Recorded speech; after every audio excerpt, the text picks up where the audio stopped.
앞서 보신 대규모 공급 대책에 더해 국회에서는 세법 개정을 통해 부동산 관련 세금이 올랐고 임대차 3법까지 처리가 됐습니다. 자, 이제 정부가 이야기했던 부동산 공급을 위해 할 수 있는 카드는 거의 대부분 다 나왔습니다. 네, 정부가 집값 안정을 위해 하겠다던 조치들이 다 나왔는데요.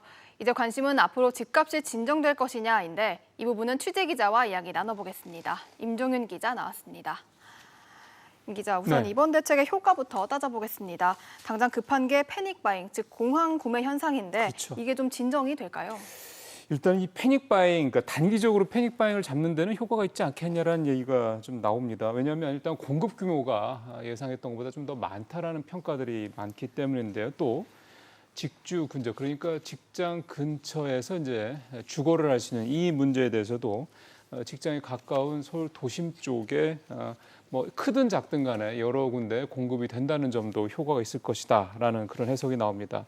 일단 공급 규모를 좀 살펴보면요. 표에서도 보실 수가 있겠지만 어제 8.4 대책에만 13만 가구 정도가 됐죠. 근데 그 전에 나왔던 5.6 대책이라든가 또 사전 청약분 이런 부분들을 총 망라하면 대략 한 26만 가구 정도 되니까 이게 이제 예상보다 좀 많다. 그러니까 공급이 어느 정도 좀 시장의 수요를 충족할 수 있다 이런 얘기가 좀 나오는 거고요. 또 중요한 거는 이제 시점입니다. 이게 만약에 질질 끌다가 한 해 만에 되면 의미가 없는데 일단 지금 국회 상황이 여당이 좀 압도적인 그런 의석수를 확보하고 있는 상황이다 보니까 빨리 추진이 된다면 단기적으로 효과가 있을 것이다. 그래서 앞서 말씀대로 패닉 바잉을 좀 잡는 데 효과가 있을 것이다. 이렇게 해석을 좀 많이들 하고 있습니다. 네, 그러면 뭐 결론적으로 봤을 때 집값을 잡는 데 도움이 될 수 있을 거다 이런 분석입니까? 그래서 제가 앞에서 이제 단기적이라는 표현을 썼던 건데요. 그러니까 예. 패닉 바잉은 지금 당장의 문제니까 단기적으로 효과가 어느 정도 있을 것이다라는 건데 지금 앵커께서 말씀하신 집값을 안정시킨다. 이 문제는 사실은 좀 더 장기적으로 봐야 될 문제이기 때문에 좀 다른 접근이 좀 필요할 것 같습니다. 물론 옛날 데이터를 살펴보면 공급이 늘어날 때 집값이 안정됐던 사례들, 예를 들어서 뭐 일산이라든가 분당에 이제 아파트가 대거 공급됐었던 뭐 노태우 정권 당시를 많이들 얘기를 하시는데 그때 생각을 하면 부동산 가격이 좀 떨어지면서 안정을 찾았던 건 맞긴 한데 변수는 이번 정책의 디테일, 그러니까 정부 주도의 공급이라는 측면과 공급 대책에 필연적으로 따라오는 투기 수요입니다. 회의적인 시각을 보면 공공주택보다는 내 집 마련에 대한 수요, 그러니까 한마디로 결국 투자 수익에 대한 기대감이죠. 이런 것들이 높은 주택에 대한 어떤 그런 시장의 수요를 정부가 좀 강구하고 있는 게 아니냐 이런 해석 좀 있고요. 특히 이제 여기에 도심의 역세권, 즉 수요자들이 가장 많이 선호하는 이런 직주 근접 지역에는 물량 공급이 그렇게 많지는 않다 이런 점도 일종의 한계로 좀 지적이 되고 있습니다.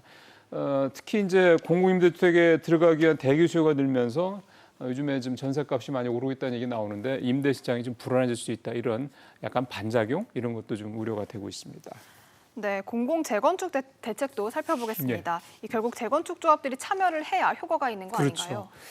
그게 좀 분위기가 좀 다르대요. 그러니까 뭐 흔히 얘기하는 강남 재건축 쪽하고 강북 재건축 쪽하고 입장이 좀 다른데요. 일단은 인기 지역이 많은 강남, 뭐 목동 이쪽의 재건축 쪽의 단지들, 재건축 조합들의 얘기는 좀 시큰둥하다, 반응이 별로다라는 게 전반적인 분위기입니다.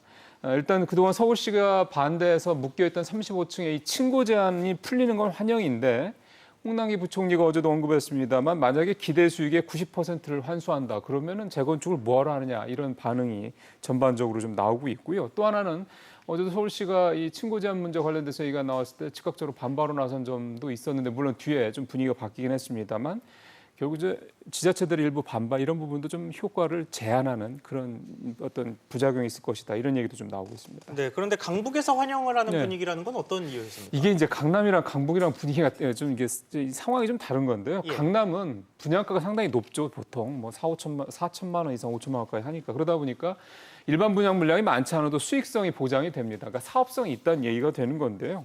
강북은 기본적으로 층고가 일단 높은 데가 많습니다. 15층 전후에 높은 데들이 많다 보니까 또 용적률을 이미 충분히 그러니까 200% 정도 공급받은 데들이 있고요. 그래서 여기서 용적률을 뭐 얼마 올라가는 이게 사실은 강북 아파트 단지들, 재건축 단지들은 그만큼 공급량이 늘어난다는 점 때문에 사업성이 확보가 된다는 측면이 있습니다. 그러니까 그동안에 강북의 재건축 단지들이 지지부진했던 가장 이유가 사업성 문제인데 이 부분이 어느 정도 보장이 될 수 있다 그러면 강북 지역은 용적률을 높여주는 정부의 이 공공 재건축 정책이 효과적일 수 있다라고 기대를 하는 거고 낡은 아파트에서 빨리 새 집으로 좀 갈아탈 수 있다 이런 기대감들이 있기 때문에 환영하는 분위기가 있다고 봐야 될 것 같습니다.